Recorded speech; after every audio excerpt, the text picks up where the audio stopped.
Hi friends, welcome to my channel. ಇವತ್ತು ನಾನು ಒಳ್ಳೆ ಸೂಪರಾಗಿರೋ ರೆಸಿಪಿ ಜೊತೆ ಬಂದಿದ್ದೀನಿ. ಅದೇ ಮೆಂತ್ಯ ಸೊಪ್ಪು ಹಾಕಿ ರಾಗಿ ರೊಟ್ಟಿ ಹೇಗೆ ಮಾಡೋದು ನೋಡೋಣ. ಮೊದಲು ಒಂದು ಪಾತ್ರೆಯಲ್ಲಿ ಸಣ್ಣಗೆ ಹೆಚ್ಚಿಟ್ಕೊಂಡಿರೋಂಥ ಈರುಳ್ಳಿ, ಹಸಿಮೆಣ್ಸಿನ್ಕಾಯಿ, ಮೆಂತ್ಯ ಸೊಪ್ಪು, ರಾಗಿ ಹಿಟ್ಟು, ಕೊತ್ತಂಬರಿ ಸೊಪ್ಪು ಮತ್ತು ಹುರಿದು ಪುಡಿ ಮಾಡಿಟ್ಟಿರೋಂಥ ಶೇಂಗಾ ಬೀಜ, ರುಚಿಗೆ ತಕ್ಕಷ್ಟು ಸ್ವಲ್ಪ ಉಪ್ಪು ಎಲ್ಲ ಇಂಗ್ರೀಡಿಯೆಂಟ್ಸ್ ಹಾಕಾದ್ಮೇಲೆ ಚೆನ್ನಾಗಿ ಅದನ್ನು ಮಿಕ್ಸ್ ಮಾಡ್ಕೊಳ್ಳೋಣ.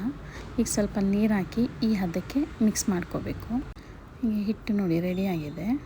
ಸೊ ಇದನ್ನು ಸಣ್ಣ ಸಣ್ಣ ಉಂಡೆ ಮಾಡಿಕೊಂಡು ಒಂದು ಬಟರ್ ಪೇಪರ್ ಮೇಲೆ ಆಯಿಲ್ ಸ್ಪ್ರೆಡ್ ಮಾಡಿ ಕೈಯಲ್ಲೇ ಈ ಥರ ತೆಳ್ಳಗೆ ಹೊತ್ಕೊಂಡು ರೆಡಿ ಮಾಡ್ಕೊಳ್ಳಿ.